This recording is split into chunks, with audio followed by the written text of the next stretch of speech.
Bismillahirrahmanirrahim. Assalamualaikum warahmatullahi wabarakatuh. Innal hamdalillah nahmaduhu wa nasta'inuhu wa nastaghfiruh wa na'udzu billahi min shururi anfusina wa min sayyiati a'malina. May yahdihillahu fala mudilla lahu wa may yudlil fala hadiya lahu. Ashhadu an la ilaha illallah wahdahu la syarika lahu wa ashhadu anna Muhammadan abduhu wa rasuluh. Allahumma salli wa sallim ala nabiyyina Muhammad wa ala alihi wa sahbihi ajmain, amma ba'd. Bapak dan ibu-ibu kaum muslimin wal muslimat yang semoga dirahmati oleh Allah. Alhamdulillah, puji dan syukur kita panjatkan kepada Allah Subhanahu wa taala atas segala nikmat yang telah Allah Subhanahu wa taala anugerahkan kepada kita semua, terutama nikmat hidayah, sehingga sampai saat ini kita masih bisa melaksanakan ketaatan demi ketaatan kepada Allah. Kita berharap mudah-mudahan Allah Subhanahu wa taala senantiasa menganugerahkan keistiqomahan kepada kita semua.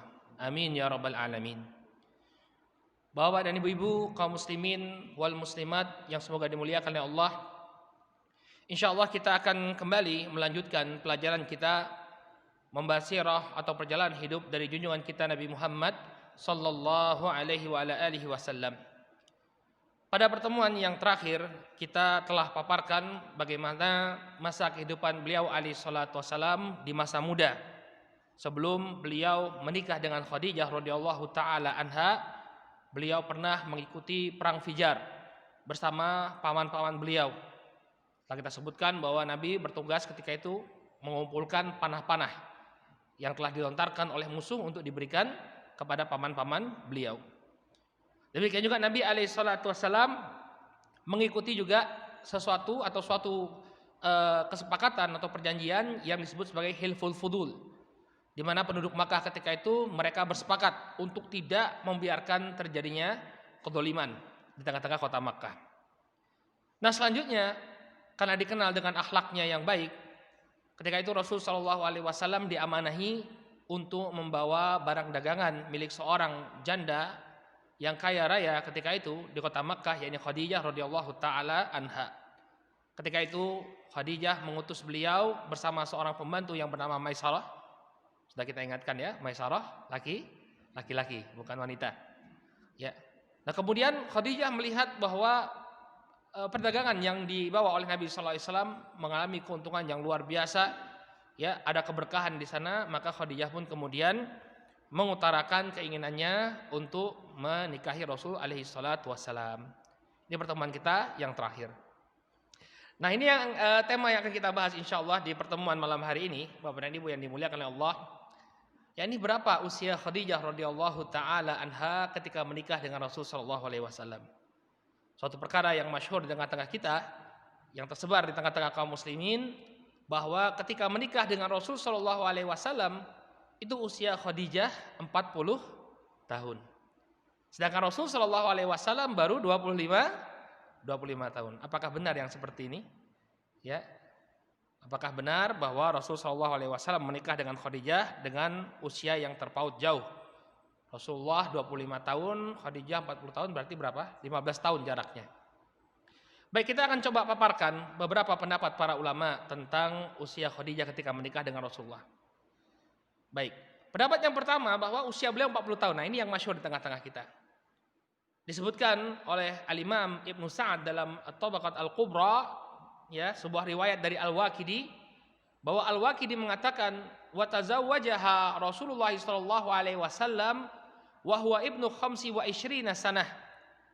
Wa Khadijatu yawma idzin bintu arba'ina sanah. Wulidat qabla al-fil bi khamsi asyrata sanah. Bi khamsa asyrata sanah. Kata Al-Waqidi rahimahullahu taala, Nabi sallallahu alaihi wasallam menikahi Khadijah ketika itu beliau berusia 25 tahun. Ini usianya Rasulullah. Wa Khadijah yauma idzin, ketika itu Khadijah berusia 40 tahun. Nah, inilah diambil pendapat yang sangat masyhur tengah-tengah kita bahwa usia Khadijah 40 tahun. Katanya Khadijah itu dilahirkan 15 tahun sebelum tahun gajah. Ya. Nah, ini riwayat dari Al-Waqidi. Ya, Al-Waqidi ini sendiri dia tidak hidup di masa Nabi SAW, tidak hidup juga di masa para sahabat, di masa belakangan. Dialah yang mengatakan bahwa usia Khadijah ketika itu adalah 40 tahun. Namun pendapat para ulama seperti Al-Imam Adz-Dzahabi, Al-Imam Yahya bin Ma'in, kemudian Ali Al-Madini dan Abu Dawud menilai Al-Waqidi sebagai rawi yang dhaif, sebagai rawi yang lemah.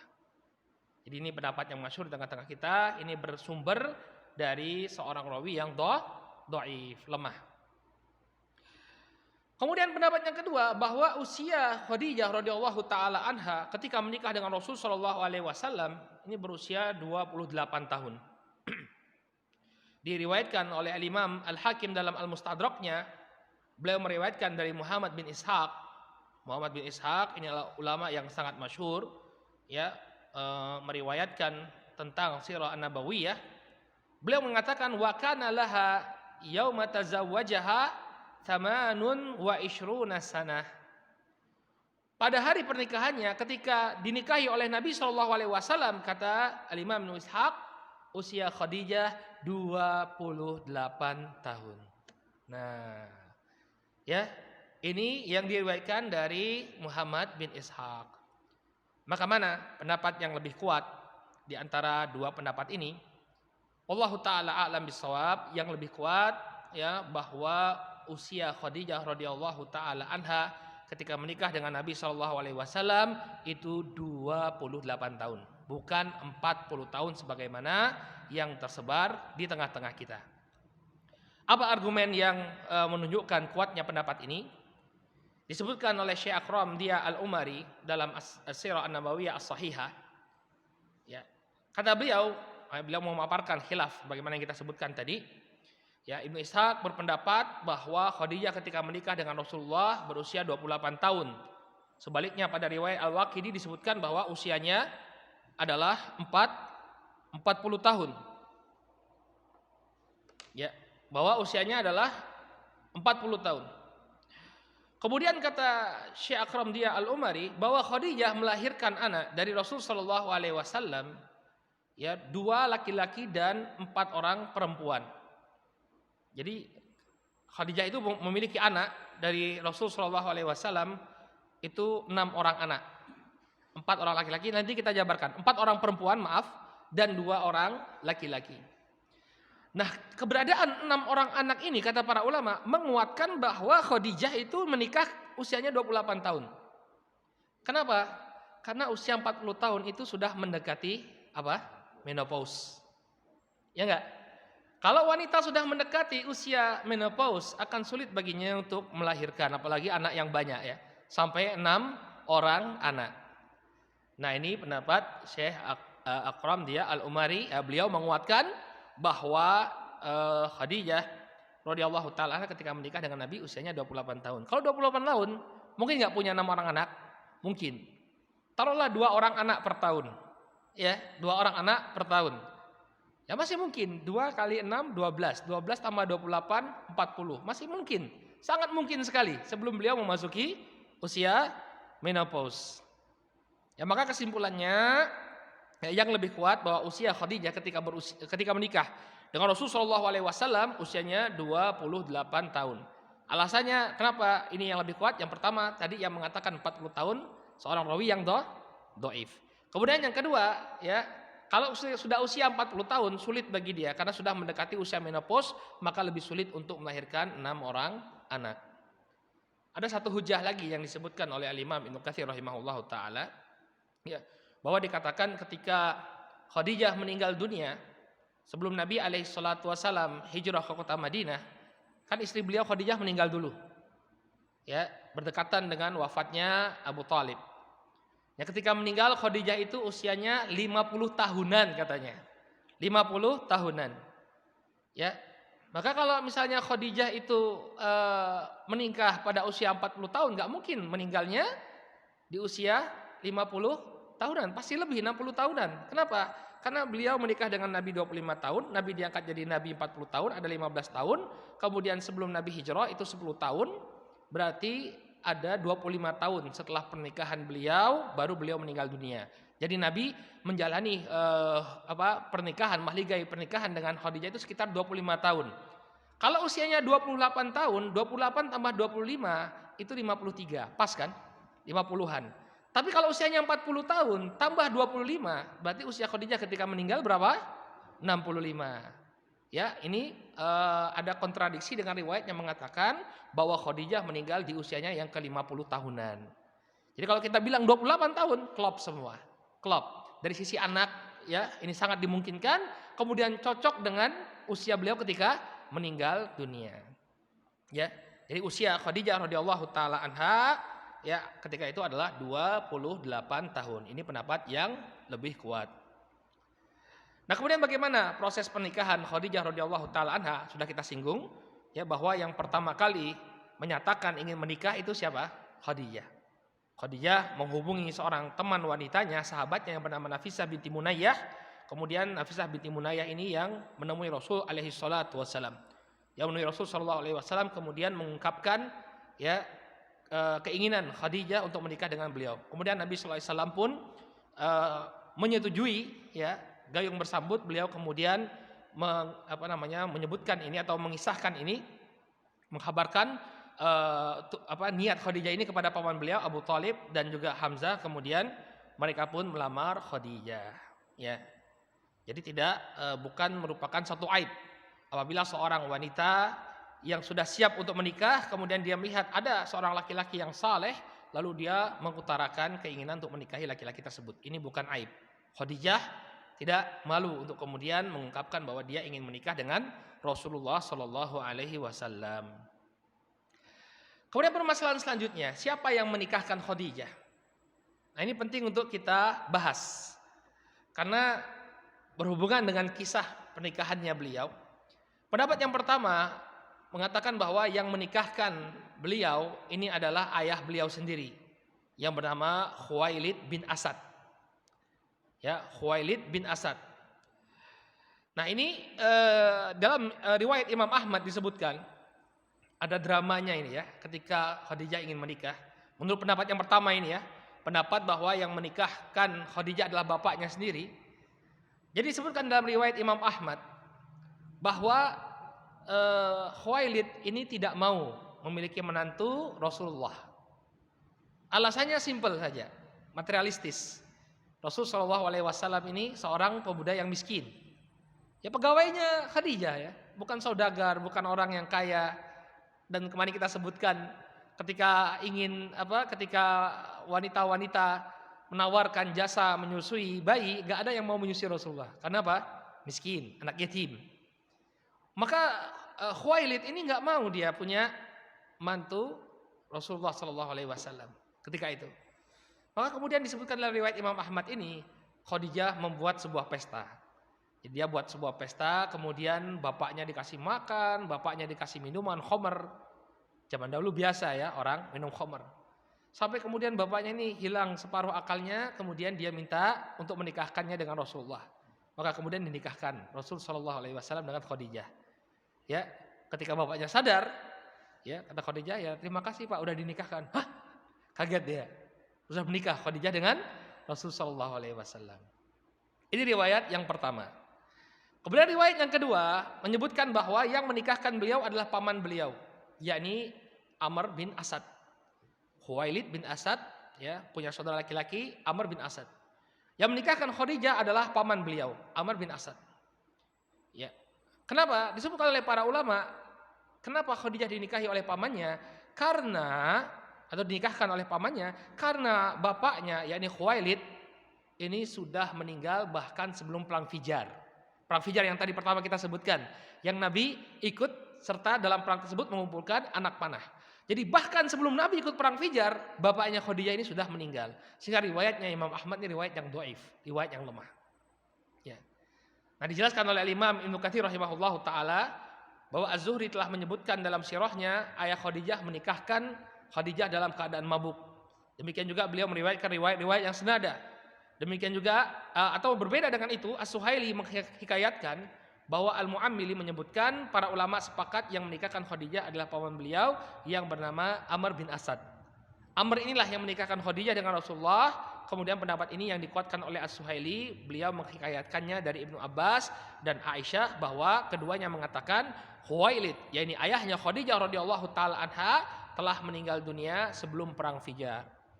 Jadi sudah meninggal sebelum perang Fijar. Jadi siapa yang menikahkan? Paman beliau, yakni Amr bin Khuwailid. Jadi kisah Khadijah menikahkan minta dinikahi oleh bapaknya, kemudian dia buat babuk bapaknya ini adalah kisah yang dhaif, kisah yang lemah. Nah, bagaimana acara pernikahan beliau? Ya, acara pernikahan beliau dilakukan dengan meriah. Ya, ketika itu disembelih hewan-hewan sembelihan lalu dibagikan kepada orang-orang fakir. Kemudian dibuka pula pintu rumah Khadijah bagi para tamu dari keluarga dan karib kerabat beliau. Ada kisah yang menarik, ya, disebutkan oleh Syekh Mahmud Mahdi Al-Istambuli dalam Nisa Haula Rasulullah sallallahu alaihi wasallam, bahwa ketika itu di antara tamu-tamu yang datang menghadiri pernikahannya Rasulullah adalah Halimah As-Sa'diyah.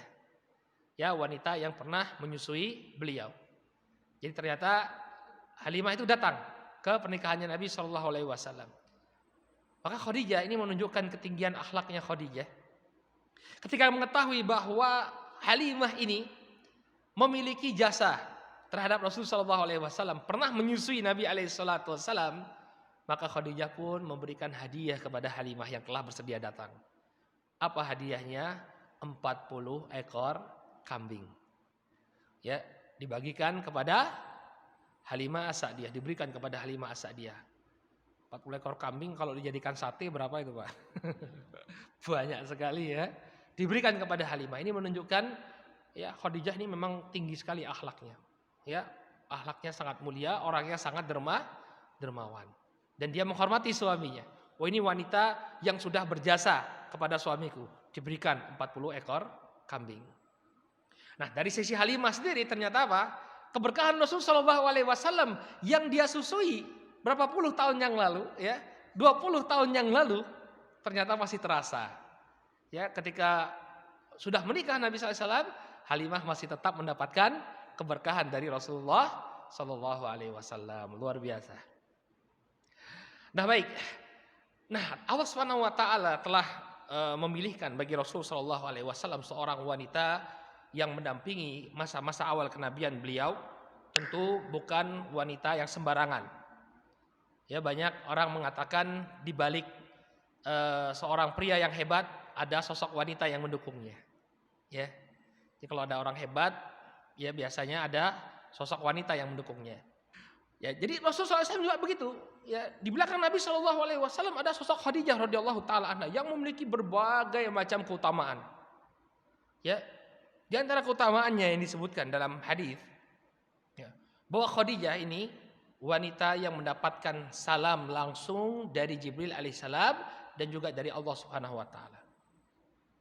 Dan juga dijanjikan oleh Allah Subhanahu wa taala dia mendapatkan rumah yang terbuat dari emas. Jadi Khadijah ini sudah disiapkan oleh Allah Subhanahu wa taala rumah di surga. Dalam keadaan dia masih hidup. Mana bayangkan? Ya, orang masih hidup, masih jalan-jalan di muka bumi, kemudian ada yang kabarkan, Jibril mengatakan, sudah ada rumah di surga. Masya Allah. Ya.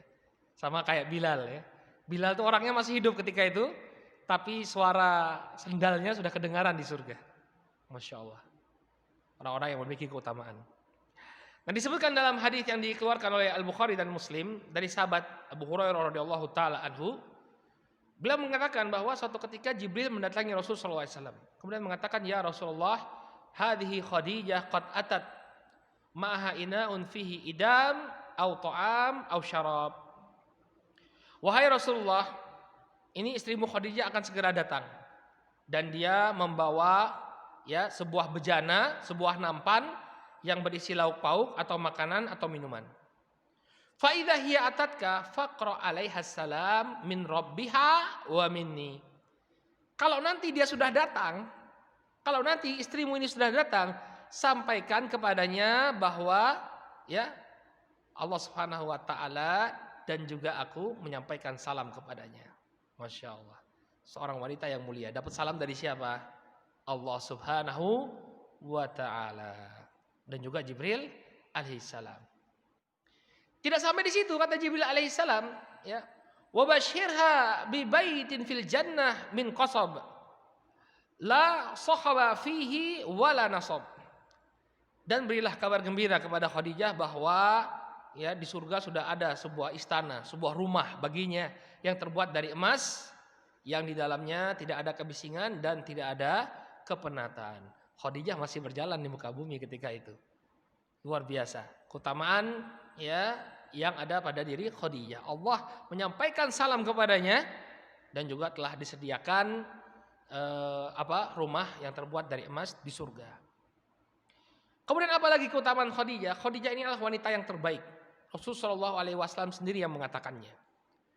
Dalam sebuah hadis yang diriwayatkan oleh Imam Al-Bukhari dan Muslim, beliau mengatakan khairu nisaiha Maryam ibnata Imran wa khairu nisaiha Khadijah. Wanita terbaik dari umat ini adalah Maryam, putrinya Imran. Siapa Maryam? Ibunya Nabi Isa alaihissalam. Ya. Wa khairu nisaiha Khadijah. Dan ini menunjukkan sikap pertengahan kaum muslimin ya. Umat Islam itu berada di pertengahan. Tidak seperti orang-orang Yahudi yang menganggap Maryam sebagai wanita pezina, dan tidak juga seperti orang-orang Nasrani yang menganggap atau mengangkat Maryam pada posisi ilah yang disembah. Jadi sebagian orang Nasrani itu mereka kalau berdoa, doanya itu kepada Bunda Maria.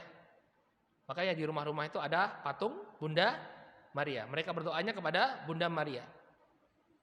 Maka ajaran Islam berada di pertengahan. Kita tidak mencela Maryam alaihissalam seperti orang-orang Yahudi yang menganggapnya sebagai wanita pezina, tapi tidak membawa Maryam pada posisi ilah yang disembah. Kita katakan apa? Wanita yang mulia. Ya, wanita yang terbaik kata Rasulullah SAW. Khairu nisaiha Maryam ibnatu Imran. Wa khairu nisaiha Khadijah. Dan sebaik-baik wanita umat ini adalah Khadijah radhiyallahu taala anha. Radhiyallahu taala anha. Ya. Jadi bagus kalau kita punya anak perempuan, kita beri nama Maryam, kita beri nama Khadijah. Ya, untuk bisa meneladani. Jadi anak-anak kita punya teladan. Kamu itu bapak beli nama Maryam, kenapa? Karena Maryam itu kata Nabi adalah wanita terbaik. Mudah-mudahan kamu bisa mengikuti jejaknya. Kamu bapak beli nama Khadijah, kenapa? Karena Khadijah itu wanita terbaik. Semoga kamu bisa mengikuti jejaknya. Ya, inilah dulu kebiasaannya orang-orang terdahulu. Mereka selalu menamakan anak-anak mereka dengan nama orang-orang soleh terdahulu. Ya, jadi kebiasaan orang zaman dulu, mereka kalau cari nama itu enggak pusing-pusing. Nama bapaknya siapa, nama ibunya kemudian digabung-gabungkan biar unik. Enggak. Kasih aja nama siapa, nama Nabi. Rasulullah itu punya anak. Anaknya dikasih nama siapa? Ibrahim. Nama Nabi Ibrahim. Ya. Kemudian keutamaan Khadijah, beliau ini sangat dicintai oleh Rasul Shallallahu Alaihi Wasallam. Ya, jadi pernah terjadi kecemburuan pada Aisyah radhiyallahu taala anha. Ini pasca beliau pindah ke Madinah. Jadi Nabi Shallallahu Alaihi Wasallam itu karena punya memori yang sangat mendalam, ya beliau bersama Khadijah. Ketika ada karib kerabatnya Khadijah, ya beliau memperlakukan dengan baik. Bahkan ketika di Madinah pun Nabi itu masih sering ngirimkan hadiah kepada saudara-saudaranya Khadijah. Jadi masih membangun hubungan yang baik. Bahkan sering menyebut-nyebut nama Khadijah. Maka ini menimbulkan kecemburuan pada Aisyah radhiyallahu taala anha. Jadi kalau cemburu itu wajar ya Pak. Istri cemburu itu wajar. Ini juga menimpa ibu kita Aisyah radhiyallahu taala anha. Ya, yang enggak boleh itu cemburu buta sampai kemudian ya melakukan hal-hal yang tidak selayaknya ya. Banting piring, pecah gelas, lempar apa ya. Cemburu tetap harus dalam koridornya. Maka Aisyah itu ketika itu cemburu dengan Khadijah. Maka Nabi SAW menjelaskan posisi Khadijah itu seperti apa. Kata beliau alaihi salatu wassalam, ma abdalanillahu azza wa jal khairan minha. Ya. Allah itu belum pernah menggantikan ada sosok wanita yang lebih baik daripada Khadijah. Ini beliau mengatakannya kepada Aisyah, wahai Aisyah, sampai sekarang ini Khadijah itu tidak tergantikan. Ya. Qad amanat bi idz kafara bin nas. Dia beriman kepadaku ketika manusia-manusia mengkufuriku. Ya, Khadijah termasuk wanita yang pertama masuk Islam, membenarkan Nabi SAW. Bahkan ketika Nabi pertama terima wahyu, siapa yang menghibur Nabi? Khadijah. Ya. Wa sadaqatni idz kadzabanin nas. Dia telah membenarkanku ketika manusia mendustakanku. Ya. Wa wasatni bimaliha idz haramanin nas. Dia telah memberikan hartanya ketika orang-orang mengharamkan hartanya dariku. Wa razaqani Allahu azza wa jal waladaha idz haramani auladan nisa.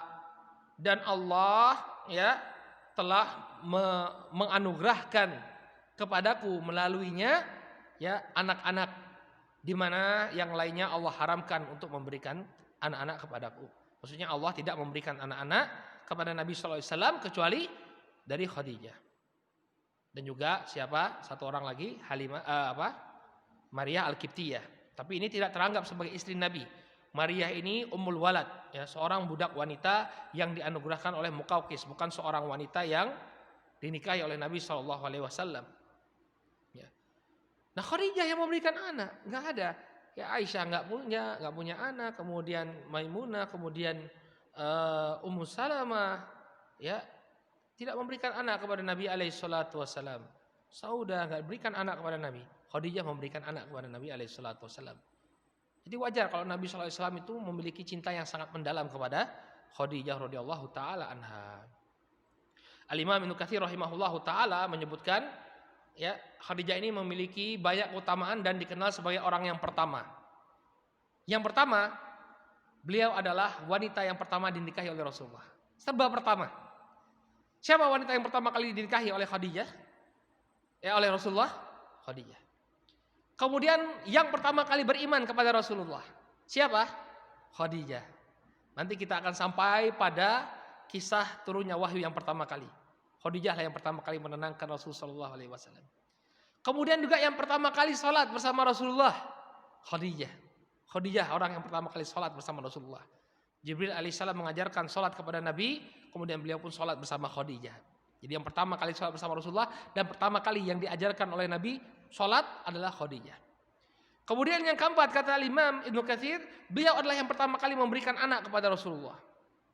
Ya, bahkan satu-satunya dari kalangan istri beliau yang memberikan anak. Kemudian yang pertama kali dikabarkan oleh Rasulullah bahwa dia masuk surga. Jadi yang pertama kali dapat kabar masuk ke dalam surga itu adalah siapa? Khadijah radhiyallahu taala anha. Kemudian yang pertama kali diberikan salam oleh Allah dan Jibril alaihissalam. Kemudian yang pertama kali membenarkan kabar Rasulullah, yang pertama kali wafat dari kalangan istri Rasulullah, dan yang pertama kali, ya, orang yang pertama kali di mana Rasulullah SAW turun ke kuburnya untuk memakamkan Khadijah radhiyallahu taala anha. Ini kata Imam Ibnu Katsir, wanita serba pertama Khadijah radhiyallahu taala anha. Nah, sekarang kita akan bahas tentang keluarganya Nabi alaihi salatu wasallam. Dari pernikahan Rasul sallallahu alaihi wasallam ini para ulama menyebutkan bahwa lahir dari pernikahan ini 6 orang putra. 6 orang putra dan putri. 2 orang putra, 4 orang putri. Nah, semua putra dan putrinya Rasul sallallahu alaihi wasallam ini wafat ketika Nabi sallallahu alaihi wasallam masih hidup. Kecuali satu saja. Siapa itu Bapak dan Ibu? Fatimah. Fatimah radhiyallahu taala anha, ya, putri Rasul sallallahu alaihi wasallam yang meninggal dunia pasca wafatnya Nabi. Jaraknya itu setengah tahun, 6 bulan. Jadi pasca wafatnya Nabi sallallahu alaihi wasallam, 6 bulan setelahnya Fatimah meninggal dunia. Dan beliau tidak menurunkan anak laki-laki. Artinya anak laki-laki beliau itu meninggal dunia semua tanpa memiliki keturunan, bahkan meninggalnya ketika masih kecil. Ya, ada hikmah yang disebutkan oleh para ulama mengapa Nabi alaihi salatu wasallam ditakdirkan oleh Allah Subhanahu wa taala tidak memiliki keturunan anak laki-laki. Ya, jadi beliau tuh enggak punya anak laki-laki ya. Adapun yang sekarang mengaku sebagai Habib, ya, Habib ini semuanya anak Ali, anak keturunannya Ali dengan Fatimah. Jadi kalau dilihat dari nasab yang istilahnya yang matrilineal ya, patrilineal yang menganggap bahwa nasab itu diambil dari bapak, itu nggak ada. Nabi itu tidak mengeluarkan keturunan. Anak laki-lakinya wafat ketika beliau masih hidup dan tidak mengeluarkan keturunan sedikit pun. Ya, jadi keturunannya Nabi SAW itu semuanya kembali kepada Fatimah dan Ali. Jadi para Habib itu sebenarnya kalau dari sisi nasab, ya mereka keturunan Ali, bukan anak dari Rasulullah SAW. Jadi dari anak Rasulullah yang laki-laki kemudian ada keturunannya. Enggak, ya. Tapi dari anak perempuan beliau, Fatimah. Nah, para ulama menjelaskan kenapa kok ditakdirkan Nabi SAW seperti ini, karena agar tidak muncul pewarisan kenabian seperti Nabi Daud. Nabi Daud meninggal, siapa yang jadi penggantinya? Nabi Sulaiman. Nah, jadi Nabi SAW meninggal dunia, maka nanti yang menjadi khalifah itu bukan anak keturunan beliau, tapi siapa? Abu Bakar. Abu Bakar As-Siddiq radhiyallahu taala anhu. Kemudian digantikan oleh Umar, kemudian diganti Utsman, baru Ali. Ya, anak keturunan beliau yang jadi khalifah itu baru Hasan, Al-Hasan. Pasca wafatnya Ali, Al-Hasan sebentar saja jadi khalifah, kemudian dia berikan kekuasaan, tampuk kekuasaan kepada Muawiyah bin Abi Sufyan. Nah, kita sekarang saja Nabi gak punya anak keturunan laki-laki saja, orang sudah demikian gulu kepada anak keturunan beliau. Ngambil barokah dari Habib, cium tangannya, kumpulkan ludahnya, ya sampai sujud kepada para Habib. Demikian gulunya orang. Bagaimana kalau memang ini ada anak keturunannya Rasul SAW dari kalangan laki-laki? Lebih gulu lagi orang. Gulu itu artinya bersikap berlebihan. Kalau bahasa kita? Ya bersikap berlebihan, ya. Bersikap berlebihan. Nah, ini diantara hikmah yang disebutkan oleh para ulama mengapa Nabi SAW tidak memiliki anak keturunan laki-laki, ya, atau sudah meninggal sebelum beliau meninggal. Nah, anak keturunan beliau yang pertama dari Khadijah ini Al-Qasim bin Rasulillah, Al-Qasim bin Muhammad. Ini yang pertama anak beliau. Jadi ada anak beliau itu Al-Qasim. Oleh karena itulah kita kalau membaca sirah, orang-orang sering memanggil Rasulullah SAW ya, dengan panggilan Abul Qasim. Ya. Seperti ketika di Madinah, Nabi SAW pernah mengajak seorang anak Yahudi untuk masuk Islam. Ketika dia sakit, menjelang wafatnya, ya Nabi mengajak dia untuk masuk Islam. Kemudian kata bapaknya, Ati Abul Qasim, taatilah Abul Qasim. Jadi Nabi itu dikenal dengan panggilan Abul Qasim, bapaknya si Qasim. Kenapa beliau dipanggil Abul Qasim? Karena anak pertama beliau adalah Al-Qasim. Dan Al-Qasim ini ya meninggal dunia ketika berusia 2 tahun. Jadi Nabi SAW belum diangkat jadi Nabi. Bahkan belum diangkat jadi Nabi, Al-Qasim sudah meninggal dunia. Kemudian yang kedua putri beliau Zainab. Ya, Zainab binti Rasulillah. Beliau lahir 10 tahun sebelum kenabian dan menikah dengan Abul As bin Ar-Rabi'. Ya, menikah dengan Abul As bin Ar-Rabi'. Nah, ketika Nabi SAW diangkat menjadi Nabi, Zainab masuk Islam, tapi suaminya Abul As bin Ar-Rabi' ini tetap dalam kesyirikannya. Sehingga ada kisah yang cukup menyedihkan. Nanti di perang Badar, Abul As bin Ar-Rabi' ini termasuk dari pasukan Quraisy yang ditawan oleh kaum muslimin.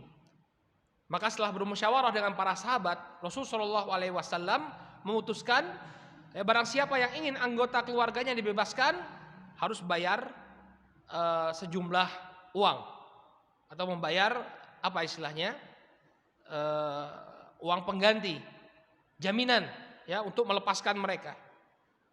Maka ketika itu Nabi SAW melihat ada seuntai kalung yang diberikan ya untuk membebaskan Abul As bin Ar-Rabi'. Maka Nabi SAW tertegun. Kenapa Bapak dan Ibu? Ini adalah kalungnya Khadijah. Kenapa kalungnya Khadijah bisa sampai di sana? Ternyata Zainab ya berusaha untuk membebaskan suaminya yakni Abul As bin Ar-Rabi' dengan mengirimkan kalung yang diberikan oleh ibunya sebagai hadiah pernikahan. Maka Nabi SAW tertegun melihat kalung ini, lalu beliau meminta keridhaan para sahabat untuk melepaskan Abul As bin Ar-Rabi' tanpa uang jaminan atau tanpa jaminan. Maka kemudian dikembalikan ya kalung tersebut. Ya. Nah, kemudian Abul As bin Ar-Rabi' pada tahun 6 Hijriah dia ditangkap oleh kaum muslimin, kemudian dia masuk Islam dan menjalani bahtera rumah tangga dengan Abul As bin Ar-Rabi' dengan Zainab. Nah, kemudian Zainab pun wafat tahun 8 Hijriah. Ya, ketika itu Zainab meninggalkan seorang putri yang bernama Umamah. Umamah ini yang kisahnya ketika Nabi SAW sholat di masjid, ketika beliau sujud ada cucu beliau yang kemudian bergelantungan naik ke atas punggung beliau. Ini Zainab, anaknya Ruqayyah, anaknya Zainab. Kemudian putra beliau atau anak beliau yang ketiga Ruqayyah ya, dilahirkan tidak lama setelah Zainab lahir. Dia ini menikah dengan Utbah bin Abi Lahab. Ketika Nabi SAW mulai berdakwah, kemudian turun surat Al-Lahab, marah Abu Lahab. Tabbat yada Abi Lahab wa tab, ya, mencela Abu Lahab, celaka Abu Lahab. Marah Abu Lahab, kemudian dia menyuruh Utbah untuk menceraikan ya Ruqayyah. Kemudian Ruqayyah diceraikan. Lalu kemudian Ruqayyah dinikahkan dengan Utsman ibn Affan. Ya, kemudian dianugerahi seorang putra bernama Abdullah. Nah, Ruqayyah dan Utsman ikut hijrah, kemudian pada tahun kedua Hijriah di perang Badar. Nah, ini alasan kenapa Utsman itu tidak ikut perang Badar. Utsman tidak ikut perang Badar ini karena instruksi dari Rasulullah untuk menjaga putri beliau. Ya, ketika itu Ruqayyah sakit, maka kata Rasulullah, Utsman jaga istrimu. Ini perintahnya Rasul Shallallahu Alaihi Wasallam. Makanya Utsman tidak mengikuti perang Badar. Kemudian anak beliau yang keempat adalah Ummu Kulsum. Ya, Ummu Kulsum ini juga dia menikah dengan anaknya Abu Lahab yang bernama Utaibah.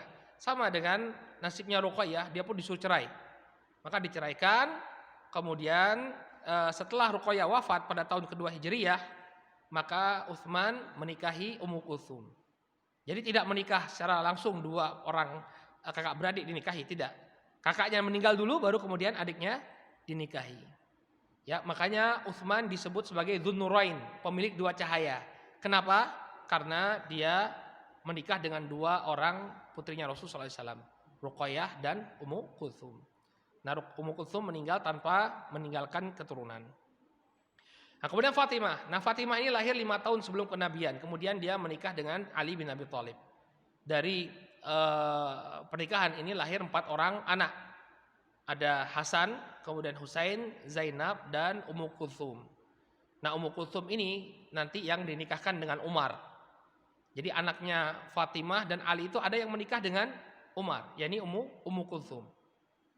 Nah, Fatimah ini adalah anak yang paling mirip dengan Rasul Shallallahu Alaihi Wasallam. Dari gaya bicara, dari gaya berjalannya mirip sekali dengan Rasul Shallallahu Alaihi Wasallam. Dan beliau yang wafat, satu-satunya anak Rasul Shallallahu Alaihi Wasallam yang wafat pasca wafatnya Rasulullah. Ini setelah 6 bulan pasca Nabi Shallallahu Alaihi Wasallam wafat, baru Fatimah radhiyallahu taala anha meninggal dunia. Nah, kemudian yang keenam adalah Abdullah bin Rasulullah. Abdullah bin Rasulullah, ya Abdullah ini juga disebut sebagai Abdullah At-Thayyib atau At-Thahir. Ada khilaf di kalangan para ulama, sebagian mengatakan bahwa At-Thayyib atau At-Thahir ini anak yang lain, anak yang ketujuh. Tapi pendapat yang kuat bahwa Abdullah inilah yang digelari dengan At-Thayyib atau At-Thahir. Abdullah At-Thayyib atau Abdullah At-Thahir. Dan dia meninggal di masa kenabian ketika dia masih kecil. Nah, ini adalah 6 anak Rasul Shallallahu Alaihi Wasallam dari pernikahan beliau dengan Khadijah radhiyallahu taala anha. Dan ingat satu lagi anaknya beliau, yakni Ibrahim, ya lahir dari rahimnya Maria Al-Qibtiyah pada tahun ke-8 Hijriah, namun Ibrahim meninggal dunia ya ketika masih kecil. Ya, ketika berusia 18 bulan kalau saya tidak salah, ketika sedang lucu-lucunya. 18 bulan Ibrahim meninggal dunia. Maka Rasulullah SAW sangat bersedih dengan wafatnya Ibrahim. Kemudian Rasulullah SAW mengatakan ya air mata mengalir dan hati merasa sedih, namun kita tidaklah mengucapkan melainkan apa yang diridhoi oleh Allah Subhanahu wa taala. Nah, demikianlah Bapak dan Ibu yang dimuliakan Allah, kisah pernikahan Rasul sallallahu alaihi wasallam dan rumah tangga yang beliau bangun bersama Khadijah radhiyallahu taala anha. Insyaallah kita akan lanjutkan kembali pelajaran kita di pekan yang akan datang. Kita akan bahas bagaimana bentuk penjagaan Allah kepada Rasulullah. Jadi sebelum diangkat menjadi nabi, Allah itu sudah memberikan penjagaan kepada Rasul sallallahu alaihi wasallam. Sehingga beliau tidak terjatuh pada perbuatan maksiat. Padahal orang ketika itu namanya juga masyarakat jahiliyah, dipenuhi dengan kejahiliahan. Minum khamr itu biasa bagi mereka, menyembah berhala itu biasa bagi mereka, perzinahan itu biasa bagi mereka, perjudian itu biasa bagi mereka. Tapi Nabi sallallahu alaihi wasallam ya dijaga oleh Allah Subhanahu wa taala tidak pernah melakukan itu semua. Ya, bahkan juga beliau alaihi salatu wasalam dijaga oleh Allah Subhanahu wa taala sampai pada aurat beliau. Nanti kita akan sebutkan pada kisah pembangunan kembali Ka'bah. Jadi Ka'bah itu pernah dihancurkan di masa Nabi sallallahu alaihi wasallam, kemudian dibangun kembali ya, sampai kemudian terjadi perselisihan yang berakibat pada hampir terjadi pertumpahan darah karena perdebatan yang terjadi siapa yang berhak untuk meletakkan Hajar Aswad kembali di Ka'bah. Ini semua insya Allah akan kita jelaskan pada pertemuan yang akan datang biidznillah taala. Kita cukupkan dulu sampai di sini. Mudah-mudahan yang disampaikan bermanfaat. Subhanakallahumma wa bihamdika asyhadu an la ilaha illa anta astaghfiruka wa atubu ilaik. Billahi taufiq wal hidayah. Wassalamualaikum warahmatullahi wabarakatuh.